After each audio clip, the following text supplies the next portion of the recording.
Shalom kepada Bapa Surgawi dan mempelai. Kita sedang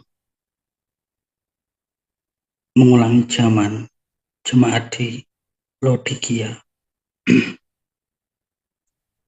di mana banyak orang itu berada tidak panas dan tidak dingin. Mereka berada di tempat yang abu-abu. Hati mereka 50% kepada Tuhan, 50% kepada dirinya masing-masing. Banyak manusia yang terlihat rohani, tetapi sebenarnya mereka mengandalkan logika mereka, mengandalkan diri mereka sendiri, karena pendidikan mereka yang tinggi, karena sertifikat teologi, sertifikat filsafat mereka yang membuat mereka menjadi ahli kitab, ahli Farisi, bahkan ahli Taurat. Banyak dari mereka tidak mengenal Tuhan, hanya pintar berteori saja. Mereka tidak pernah mengandalkan Tuhan. Mereka hanya mengandalkan teknologi, obat-obatan, tidak benar-benar mengandalkan Tuhan. Mereka hanyalah memiliki logika saja, melihat dulu, baru percaya. Dunia yang sekarang ini harus ada bukti terlebih dahulu, lalu mereka percaya. Bukan percaya dulu, baru ada buktinya, tetapi mereka melihat bukti dulu, baru mempercayainya. Itulah keadaan zaman ini. Zaman di mana jemaat Laodikia itu sedang berlangsung. Banyak manusia yang mengaku beragama, tetapi tidak beriman. Mengaku rendah hati, tetapi tidak bercahaya.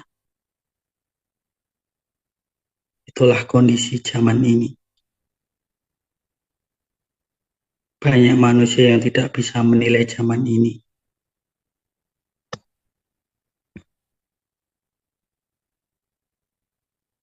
Karena mereka terbelenggu oleh jabatan mereka.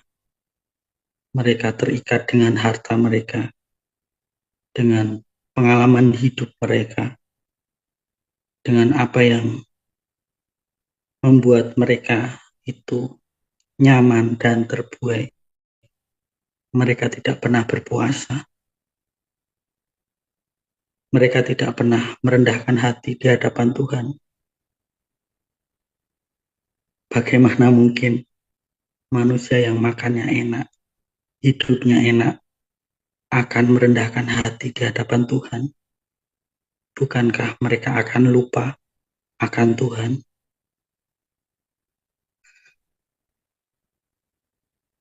Mereka lebih cenderung untuk memperbesar nama mereka sendiri, nama diri mereka sendiri, mempermuliakan nama mereka sendiri,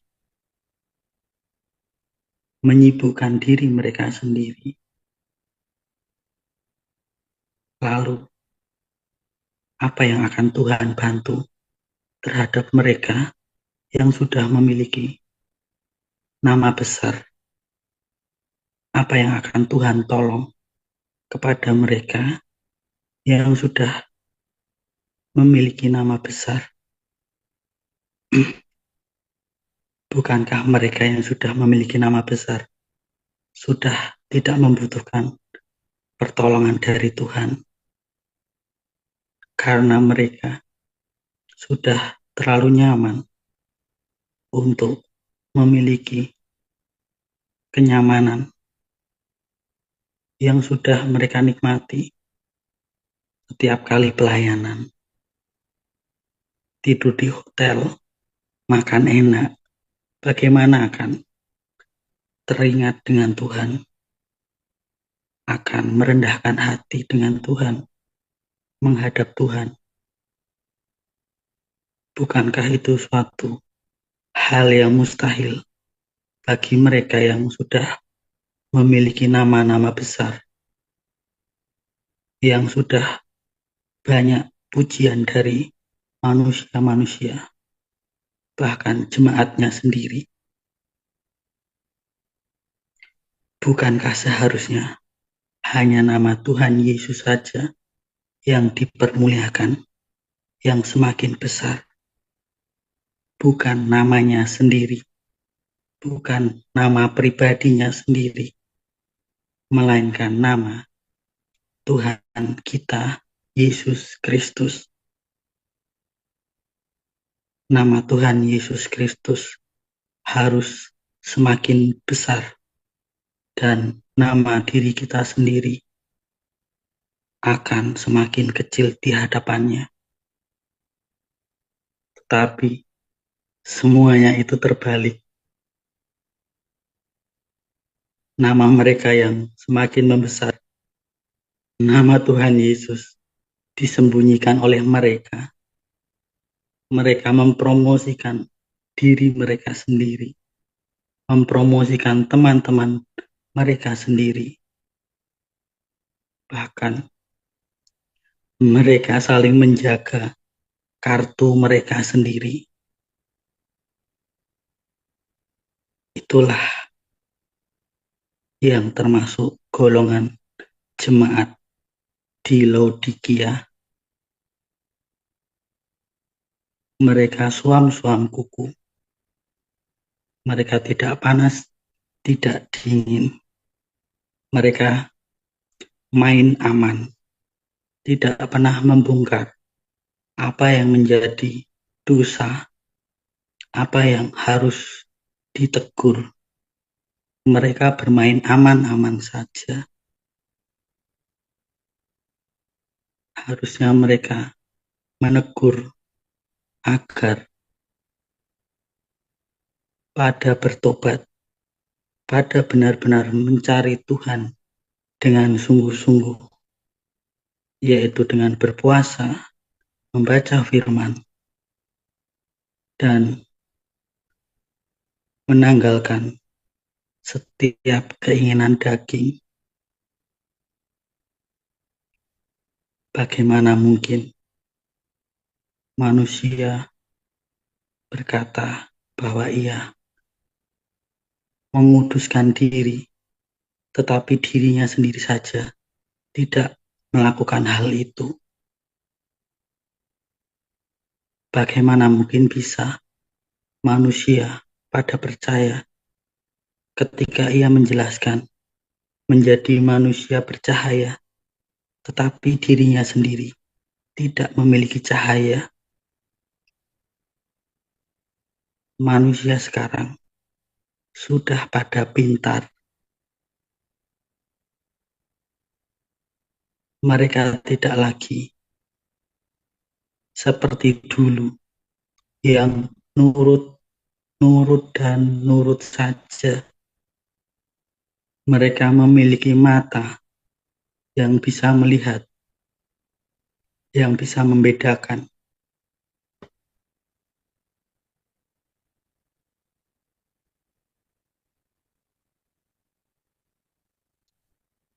mana yang bercahaya, mana yang tidak bercahaya. Mereka manusia, jemaat, umat, sudah bisa membedakan mana pemimpin yang benar-benar menjadi pelaku firman atau hanya suam-suam kuku saja, hanya menghibur telinga mereka, memanjakan telinga mereka. Kita berada di zaman pada jemaat Laodikia. Banyak manusia yang tidak mengandalkan iman, melainkan mengandalkan bukti otentik, dilihat, dipandang di depan matanya. Barulah mereka mengatakan, itulah iman. Bukankah semua itu hanya kekeliruan belaka, bahwa seharusnya percaya dulu sebelum melihat, percaya dulu sebelum semuanya itu terjadi, bukan melihat bukti dulu baru percaya.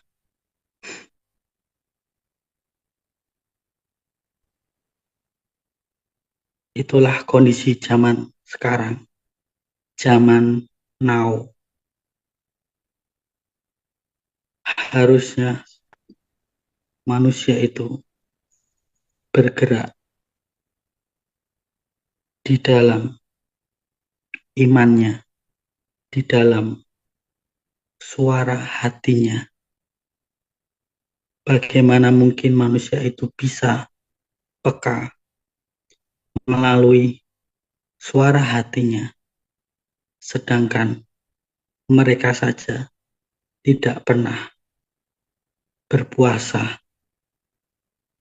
tidak pernah menghadap Tuhan dengan segala kelemahan yang ia miliki. Ketika manusia itu berpuasa, ketika itu juga manusia sadar akan kelemahannya, sadar untuk membutuhkan bahwa Tuhanlah yang berkuasa atas hidup ini. Tetapi ketika manusia itu hidupnya enak, hidupnya nyaman, manusia akan cenderung melupakan Tuhan. Seakan-akan tidak membutuhkan Tuhan lagi, karena dirinya sudah diperkaya oleh usahanya sendiri yang logika itu anggap pada diri manusia itu. Padahal semua rezeki, semua berkat itu datangnya dari Tuhan,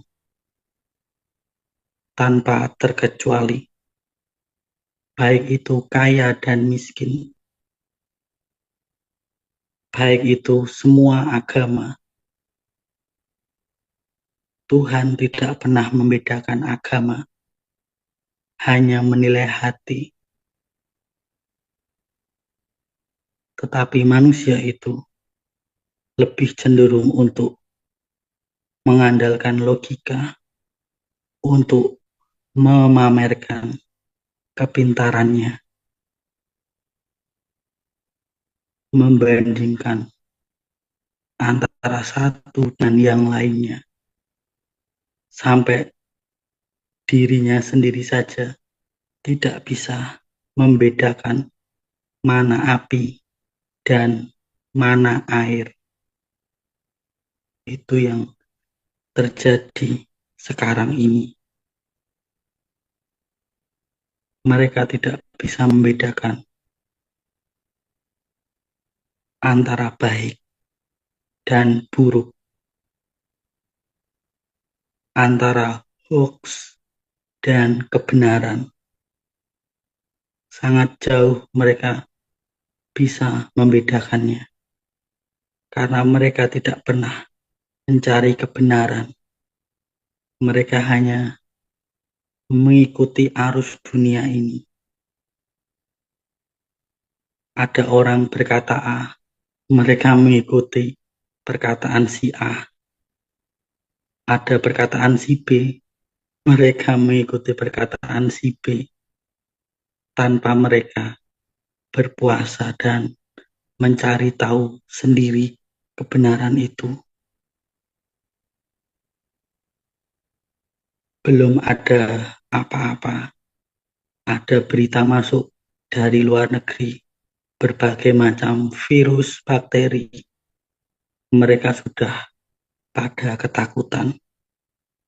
Harusnya mereka itu mencari sumber informasi melalui luar negeri langsung. Akun-akun orang yang tinggal di luar negeri.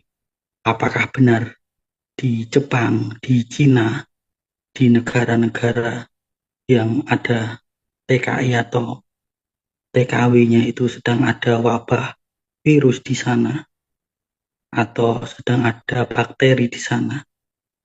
Kalian harus mencari tahu itu sendiri. Jangan sampai kalian hanya terpaut oleh media sosial, berita-berita yang ngawur, yang menutupi segala kebenaran. Tiba-tiba kalian percaya begitu saja. Tetapi kalian harus mencari kebenaran itu sendiri. Jangan sampai mereka menyebarkan roh-roh ketakutan supaya kalian itu terima tanda itu lagi. Harusnya engkau mendisiplinkan diri kalian masing-masing supaya tidak suam-suam kuku, tidak abu-abu. Kalian harus aktif mencari kebenaran itu sendiri, bukan hanya menunggu. Karena semua itu kembali lagi kepada hatimu. Karena suara kebenaran itu bertentangan dengan akal logika. Karena itu membentuk pedang bermata dua yang bisa memisahkan baik tubuh, jiwa, dan rohmu. Kebenaran itu bisa kalian ucapkan, tetapi jika kebenaran itu tidak engkau lakukan, akan menusuk dirimu sendiri, akan mengenai hatimu sendiri. Karena kebenaran itu memiliki pedang bermata dua, baik yang kalian tujukan, kalian sampaikan, dan untuk dirimu sendiri.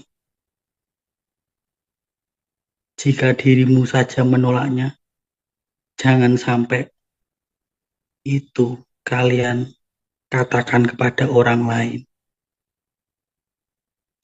Nanti dianggapnya kalian hanyalah asal bunyi saja, omong kosong saja.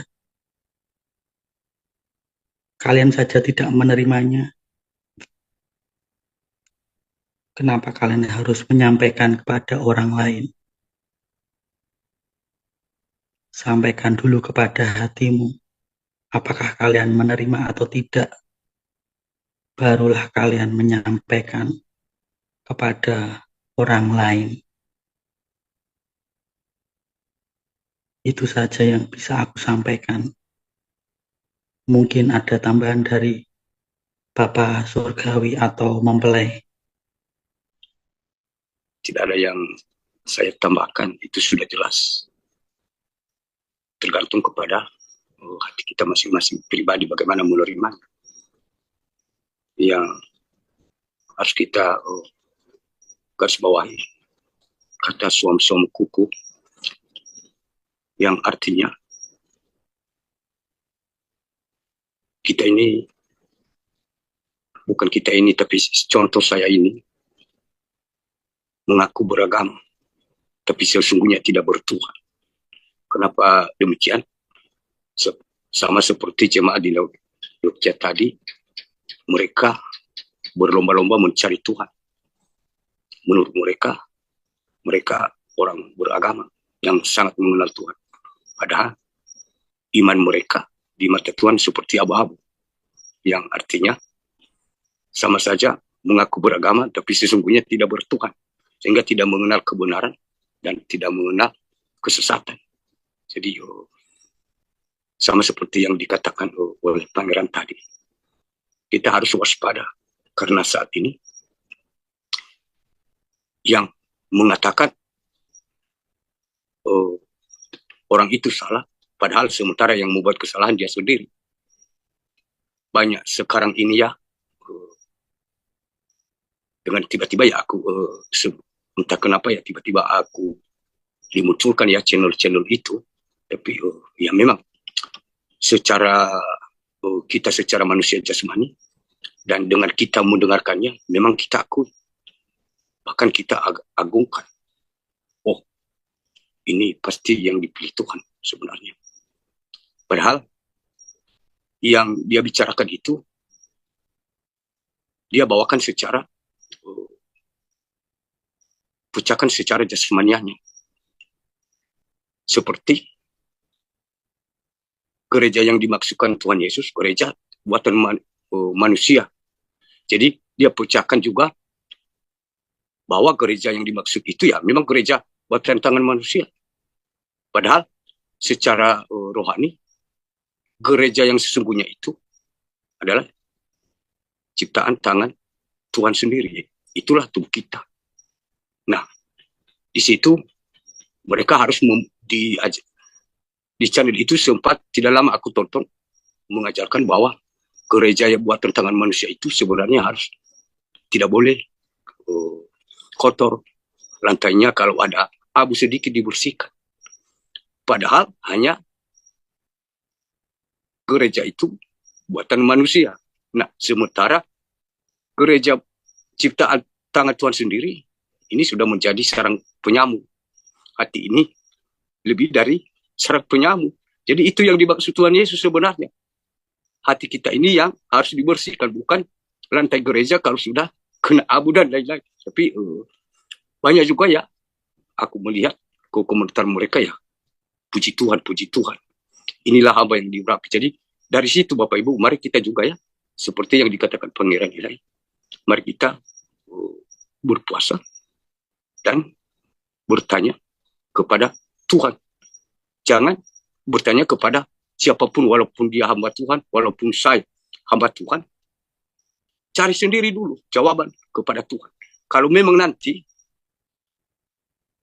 benar bahwa orang ini dipakai Tuhan, pasti Tuhan ada cara untuk memberitahukan bahwa orang itu sedang dia pakai. Jadi kalau kita bertanya kepada hamba-hamba Tuhan ya, dia saat ini juga ya memang ada itu ya, saling menjelekkan.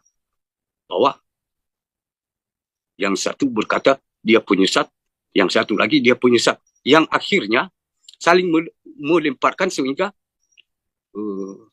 saya sendiri tidak mengoreksi diri saya. Jadi banyak, entah kenapa ya, channel itu tiba-tiba 2 kali muncul di handphone saya, tapi aku coba tonton sedikit. Nah, memang ya banyak juga penontonnya, tapi kurasa penontonnya itu ya, yang bisa dibuktikan seperti yang dikatakan Pangeran Ilahi tadi, bahwa harus melihat dulu, baru percaya. Harus ada bukti seperti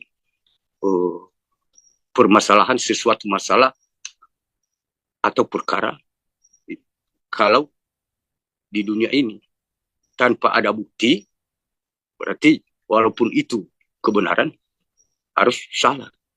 Jadi itu menandakan bahwa kita ini atau orang-orang seperti itulah masih hidup secara jasmani, mengaku tadi beragama tapi sesungguhnya tidak bertuhan. Jadi secara rohani manusia beriman, berarti percaya dulu baru melihat. Karena berbeda hidup secara jasmani dengan kehidupan secara rohani. Hanya sampai begitu ya. Cukup sampai itu, aku tambahkan sedikit. Mohon maaf, bukan dalam arti ini ya, saya lebih benar, saya lebih pintar, bukan. Tapi hanya aku ingatkan sedikit, supaya kita harus berhati-hati, berjaga-jaga, berawas-awas untuk ya menilai seseorang seperti yang dikatakan Pangeran Ilahi, walaupun mereka hamba-hamba. Nah, bagaimana dia mengatakan kepada jemaatnya, kamu harus percaya, sementara dia sudah gelap. Jadi akhirnya jadi gerejanya atau umatnya jadi bingung, karena hanya dia berkata-kata tadi, tapi tidak menjadi pelaku. Bagaimana menjadi pelaku umatnya, sementara dia sendiri diperhatikan oleh umatnya, tidak menjadi pelaku. Jadi harus kita pintar menilai zaman ini. Mungkin ada tambahan dari mempelai. Aku serahkan. Terima kasih banyak. Tuhan Yesus memberkati kita selalu. Haleluya. Amin. Shalom Elohim kepada kita semuanya.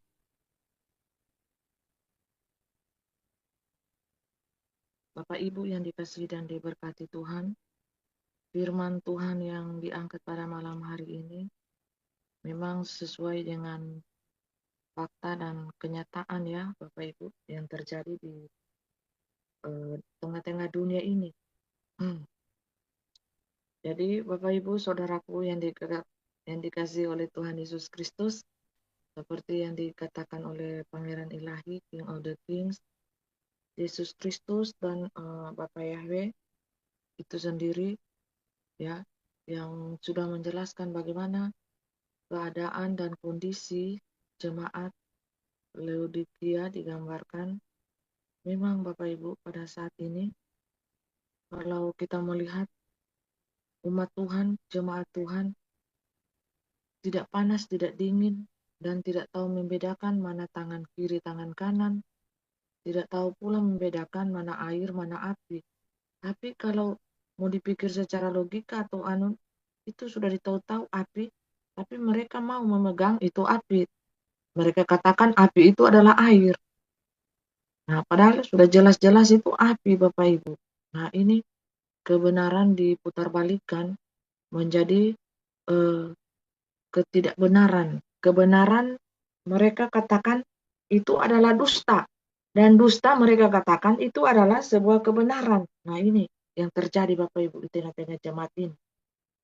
Di seluruh jemaat ya Bapak Ibu, bukan di satu gereja tidak, tapi di seluruh jemaat umat Tuhan. Nah, bagaimana dengan mudahnya roh antikristus itu duduk manis dan berdiam diri di dalam gereja Tuhan ya, karena bentuk jemaatnya, umatnya seperti itu Bapak Ibu.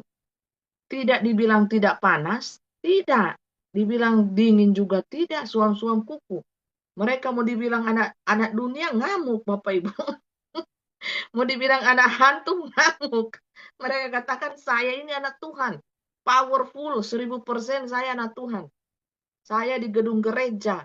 1 kali 24 jam saya tampil terus pelayanan. Saya apa semua saya untuk Tuhan. Tapi dia tidak tahu membedakan mana tangan kiri dan tangan kanan. Mana air dan api Bapak Ibu. Nah ini yang sangat Bapak Ibu disesalkan ya. Jadi walaupun hamba Tuhan yang benar-benar hamba Tuhan ya, coba busa-busa Bapak Ibu teriak-teriak, itu mereka anggap sebagai ocehan. Mereka anggap itu sebagai lelucon. Nah, jadi kalau ada hamba Tuhan yang berteriak-teriak kebenaran, ini jangan lakukan, ini bahaya, ini jangan kamu ambil, ini jangan kamu pakaikan di tubuh bait ilahimu, itu bahaya. Nah, jemaat yang suam-suam kuku ini antara hitam dan putih, tidak jelas, dia berdiri di abu-abu juga, ya, putih dan hitam, dia tidak tahu bedakan mana yang putih, mana yang hitam. Pokoknya main tabrak saja dan mengatakan, aku ini anak Tuhan, aku ini anak Bapak Yahweh. Jadi bingung juga Bapak Yahweh dengan Tuhan mau bilang, siapa kamu?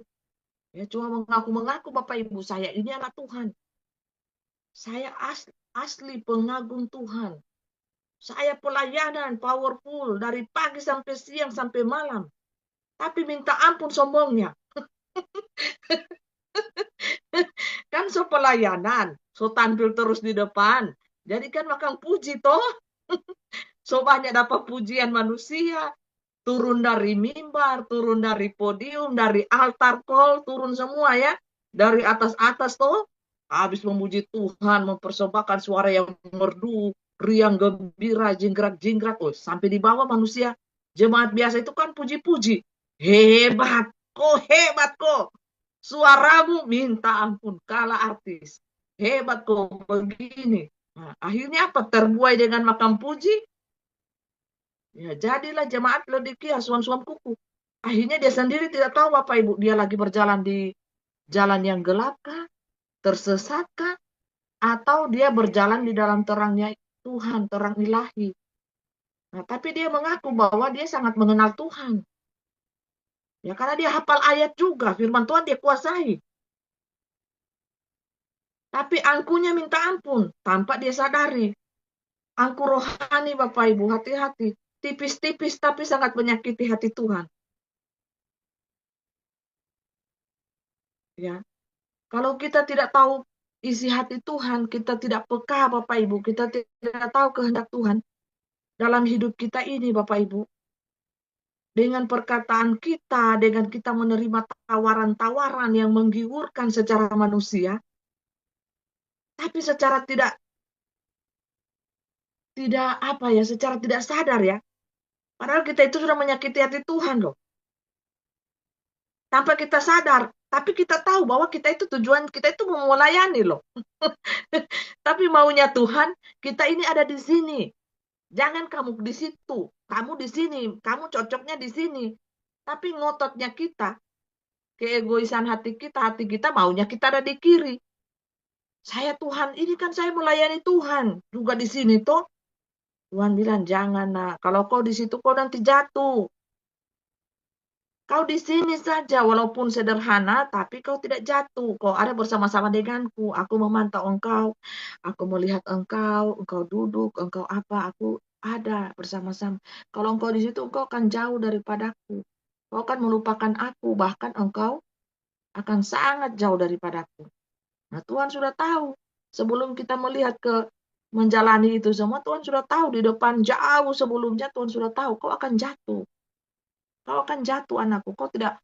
Jangan kau di situ. Nah, tapi kan kadang-kadang kita ini manusia yang ngotot ya, kepala batu. Tuhan ini sangat menggiurkan ini tidak datang 2 kali, ini pelayanan loh. Saya itu mau melayani Tuhan. Ya, tapi apa yang terjadi nanti ke depan? Sebenarnya bukan Tuhan yang kita layani, tapi diri kita. Kita ingin mencari ketenaran kah? Kita mencari berkat yang banyak kah? Mencari kepopuleran dunia? Padahal itu membawa kita kepada kejatuhan nanti di depan mata. Nah, ini hati-hati Bapak Ibu ya, keangkuhan rohani, roh secara halus. Kan Lucifer itu kan tipu-tipu manusia mainnya halus. Sampai pada manusia itu terjatuh. Begitu dalamnya baru manusia itu sadar, sudah susah untuk keluar dari lubang kejatuhan itu Bapak Ibu. Dan Lucifer itu menghakimi, menuduh. Sampai kita itu betul-betul out, terhilang dari hadapan Tuhan. Nah, itu maunya setan. Tuh hati-hati Bapak Ibu ya. Jadi jemaat Tuhan ini kalau suam-suam kuku seperti ini apa akibatnya? Dia akan dimuntahkan oleh Tuhan. Tidak panas, tidak dingin, dimuntahkan Bapak Ibu. Kalau dimuntahkan Tuhan itu masuknya di mana Bapak Ibu? Di lahar api. Tidak salah-salah karena Tuhan tidak mau menerima jemaat yang seperti itu. Suam-suam kuku. Ikut Tuhan, yes. Ikut setan, yes.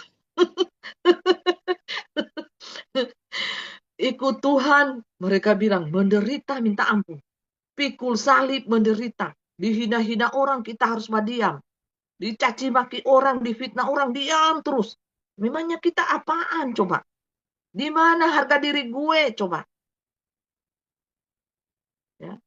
Jadi seperti itulah kedagingan kita ini kadang sebagai manusia kadang memberontak juga kan.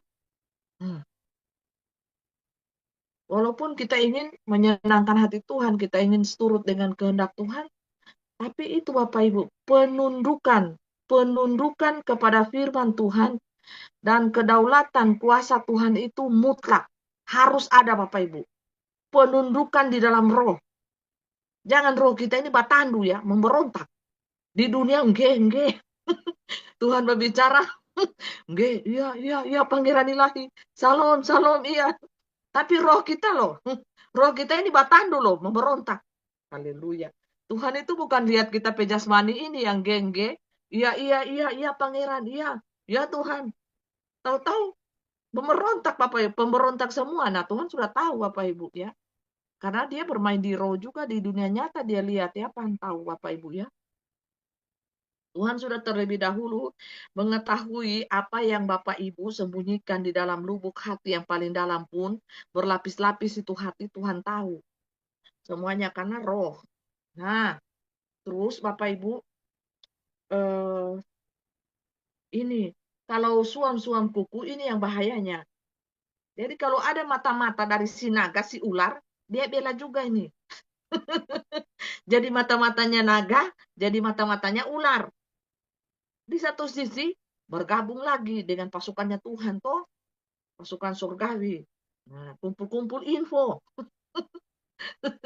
Kumpul-kumpul info untuk bakasnya masuk info ke ular, ke naga. Nah, di sini kan dia dapat keuntungan, dapat mamon toh. Naga bilang, satu info saya hargai, misalkan kasih uang 1 juta, 2 juta. Nah, kerjasama-kerjasama yang seperti inilah yang menjebak, karena naga dan ular ini punya banyak ini Bapak Ibu. Nah, bisa saja teman kita di samping kita, kita tidak tahu. Itu teman kita asli, atau malah musuh kita yang paling dalam menikam hati kita. Seperti Yudas. Tuhan percayakan sekali dia sebagai bendahara keuangan. Itu kan murid yang dipercaya Bapak Ibu. Rasul yang dipercaya Tuhan memegang keuangan. Tapi apa? Dia terjerat roh mamon. Kenapa dia bergerak di abu-abu? Jadi mata-matanya ular, jadi juga dekat dengan Tuhan. Nah ini bahayanya Bapak Ibu. Dekat dengan Tuhan, ya dia jual Tuhan dengan apa? Ciuman Bapak Ibu. Ya, dia jual dengan Tuhan dengan ciuman, dapatnya apa? Keping perak dan emas. Jadi hati-hati, orang terdekat kita lah yang akan menjadi pengkhianat terbesar di dalam hidup kita. Dan kalau dia menikam itu, tancapannya tidak salah Bapak Ibu, langsung jantung menusuk lubuk hati kita yang dalam. Sehingga apabila kita tertusuk itu Bapak Ibu, sangat menderita, sangat sakit. Kalau bukan Tuhan yang tolong itu Bapak Ibu, kuasa Tuhan, kita tidak akan bisa bangkit. Hanya kuasa Tuhan lah yang memampukan kita. Jadi makanya kita harus jadi jemaat yang tulus, jadi kita seperti anak-anak kecil, yang tulus ikut Tuhan. Hati kita ini tulus, polos, tidak usah ular-ular Bapak Ibu ya. Kita kalau hati kita tidak tulus, bengkok-bengkok, Tuhan tahu dengan sendirinya waktu yang akan membuktikannya, waktu yang akan kita jalani, dan kita akan jatuh di jalan itu Bapak Ibu, dan semua mata akan memandang. Hilang cahaya, hilang pedang roh, jadi manusia biasa. Banyak malaikat Tuhan seperti itu. Awal-awalnya muncul pedang, muncul cahaya kemuliaan Tuhan. Nah, pada saat kejatuhan itu sakit Bapak Ibu. Hilang, siapa lagi yang mau dengar? Kalau sudah tidak ada cahaya, malaikat-malaikat Tuhan, mempelai Tuhan itu langsung tahu loh. Tidak ada lagi yang mau ikut. Bicara-bicara oleh omong kosong. Tidak ada cahaya. Jadi tong kosong ini yang kita ikuti. Tinggalkan saja. Ngapain? Dia sudah jatuh jadi manusia biasa yang nol. Sama-sama berjuang lagi dari nol untuk mencapai kesempurnaan di dalam dimensi cahaya. Itu kan dimensi cahaya kesempurnaan roh Bapak Ibu. Jadi Bapak Ibu yang ada kita di sini ini, manusia-manusia cahaya jangan sampai jatuh. Bujukan setan, bujukan dunia.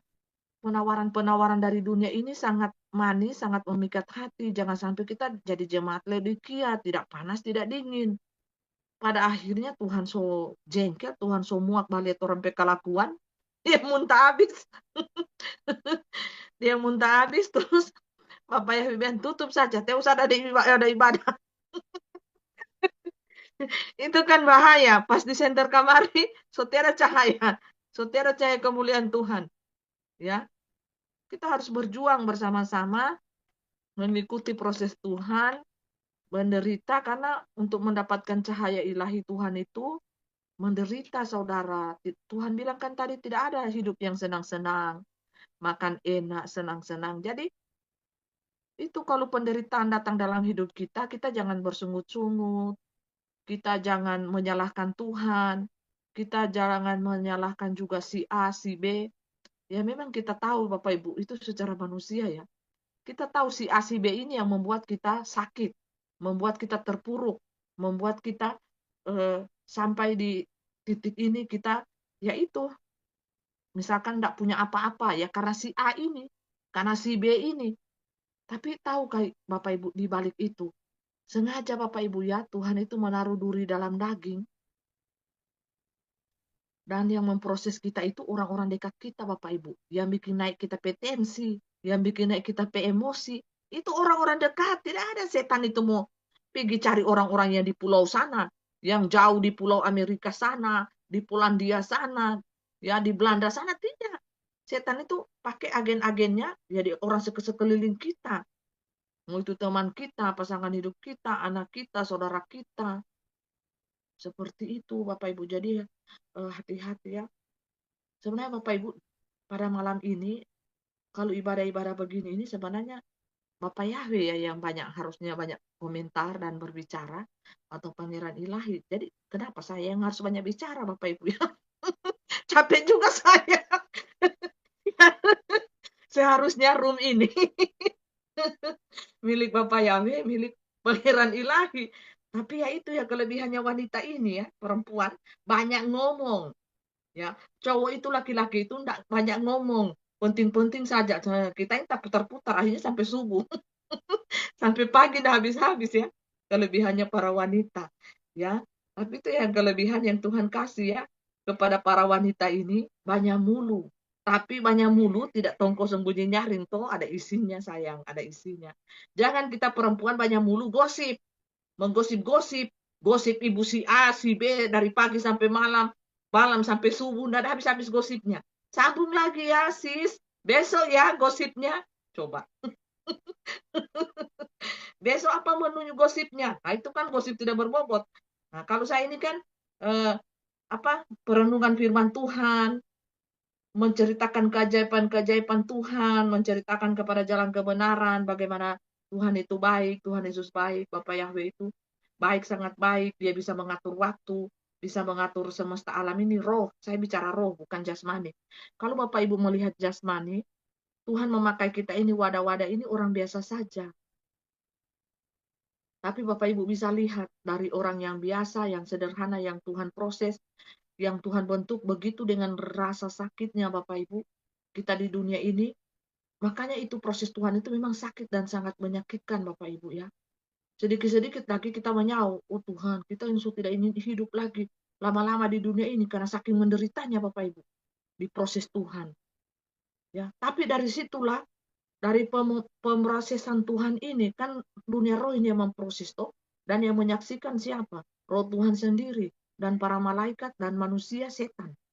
Bagaimana kita itu lolos dari api peleburan, kita itu keluar dari situ Bapak Ibu dengan tubuh yang bernyala-nyala, dengan iman yang bernyala-nyala. Nah, seperti itu yang Tuhan mau kepada kita ya. Jangan jadi seperti jemaat Laodikia, saudara. Ya, jadi kalau Bapak Ibu mengalami penderitaan, sakit penyakit, apapun itu masalah kehidupan, Bapak Ibu harus merenungkan, ambil waktu, menyepi, berdoa, merenungkanlah sendiri di kamar, kunci pintu, apa di balik ini, cari tahu. Apa maksud Tuhan di balik penderitaan saya ini? Apa maksud Tuhan di balik sakit penyakit saya ini? Sakit hati saya ini, apa Tuhan mau apa? Nah, seperti itu. Ya, Bapak Ibu ya, jadilah pengikut Tuhan yang tulus. Terus kita tidak terikat dengan ini, Bapak Ibu yang penting. Jangan terikat dengan ini. Atau Bapak Ibu itu disebut hamba upahan, jangan. Nah, kalau kita sudah terikat dengan ini, ya sudah disitulah awal kejatuhan. Ya saya makan minum, saya syukuri. Saya tidak tergantung dengan ini Bapak Ibu. Ada berkat Tuhan, tidak ada berkat Tuhan saya jalan, yang penting saya bisa makan. Tuhan tahu, kalau saya sudah tidak punya beras, saya tidak punya apa, pasti Tuhan berkati saya dengan berbagai caranya yang ajaib. Entahkah itu orang mau bawa apakah ke rumah, entahkah orang-orang mau kirim makanankah ke rumah saya, itu cara Tuhan memberkati saya. Kalau rekening saya tidak terisi 1 minggu, 2 minggu, seperti itu. Ada cara Tuhan Bapak Ibu. Ya, anak-anak Tuhan mengirim ikan, mengirim apa dari itu kan berkat Tuhan yang luar biasa. Cara Tuhan yang luar biasa. Saya tidak pernah khawatir Bapak Ibu dengan makan minum saya, pakai saya, walaupun saya berdoa sambil nangis-nangis. Kalau saya Tuhan, tolong Tuhan berkati saya. Nah, kalau saya ada kelebihan, saya bisa memberkati orang lain juga. Anak-anak Tuhan minimal uang makannya Bapak Ibu, karena banyak yang minta-minta uang makan. Nah, seperti itu saya, ya. Kalau tidak ada ya bagaimana juga kan saya bisa membantu. Kalau ada ya saya bantu, kalau tidak ada ya tidak juga kan kita mencukupkan diri lumbung kita masing-masing, ya. Jadilah anak Tuhan yang berkarakter excellent, jadilah anak Tuhan yang tidak manja, yang tidak cengeng, dan jadilah anak Tuhan yang bukan juga peminta-minta ya Bapak Ibu, jangan mempermalukan nama Tuhan, ya. Hmm. Ada berkat, tidak ada berkat, diberkati Tuhan, kita tetap mencari Tuhan, kita tetap berdoa, kita tetap bersyukur kepada Tuhan, kita tetap bersaksi, memuliakan nama Tuhan. Ada berkat, tidak ada berkat, sakitkah, sehatkah, keadaan kita baik-baikkah atau tidak baik-baikkah, kita tetap bersaksi, saudaraku ya. Bersaksi untuk hormat kemuliaan nama Tuhan, jangan pernah mencuri kehormatan Tuhan, jangan pernah mencuri kemuliaan Tuhan, jangan pernah mencuri nama Tuhan. Ya saya hanya mengabarkan saja, Tuhan sudah ada di tengah-tengah kita, Bapak Yahweh sudah ada di tengah-tengah kita, Bapak Eman Lahago 2, mau roh-roh dunia mau singkirkan, ya mereka kan tersingkir dengan sendirinya, ya kan? Roh-roh dunia ingin menyingkirkan mereka, ya, menyingkirkan posisi. Oh bukan, Pak Eman itu bukan roh Bapak Yahweh, Pak Aditya itu bukan roh Pangeran Ilahi Yesus Kristus.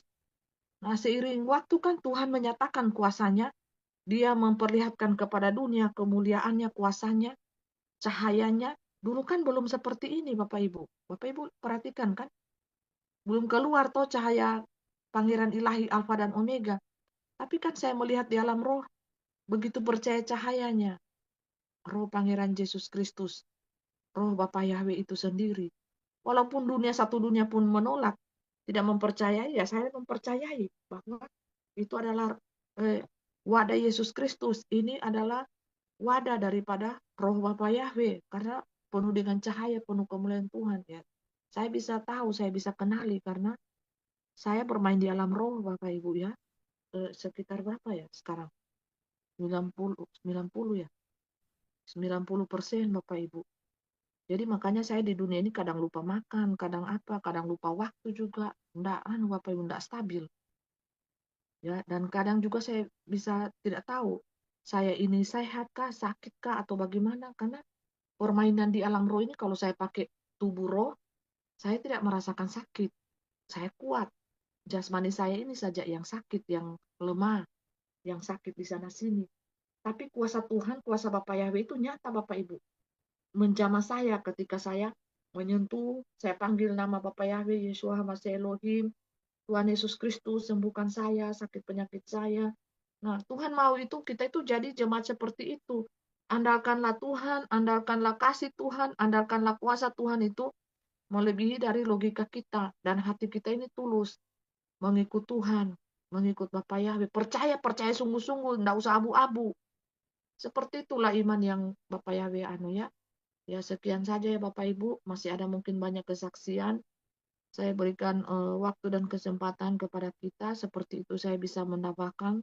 Tapi sudah sangat jelas, ini hanya tambahan saja ya, supaya jemaat-jemaat pada saat ini memang terjadi seperti itu Bapak Ibu ya. Mereka itu tidak ada Bapak Ibu. Orang bilang tidak ada keseriusan yang amat-amat. Jadi kita ini mempelai Tuhan harus benar-benar serius ya. Ada 144.000 saksi surga yang membawa cahaya Di sini kan di Rumso ini kan belum ada 144.000. Banyak masih tersebar mereka di luar sana Bapak Ibu ya. Memenangkan jiwa, ada yang dengan berapologet, ada yang dengan, tapi lihat saja di Cahaya ketika mereka live, ada juga mereka jadi jemaat biasa, jadi orang biasa. Kan belum terbuka hati mereka untuk melayani Tuhan, tapi mereka sudah percaya Cahaya. Seperti itu saja ya.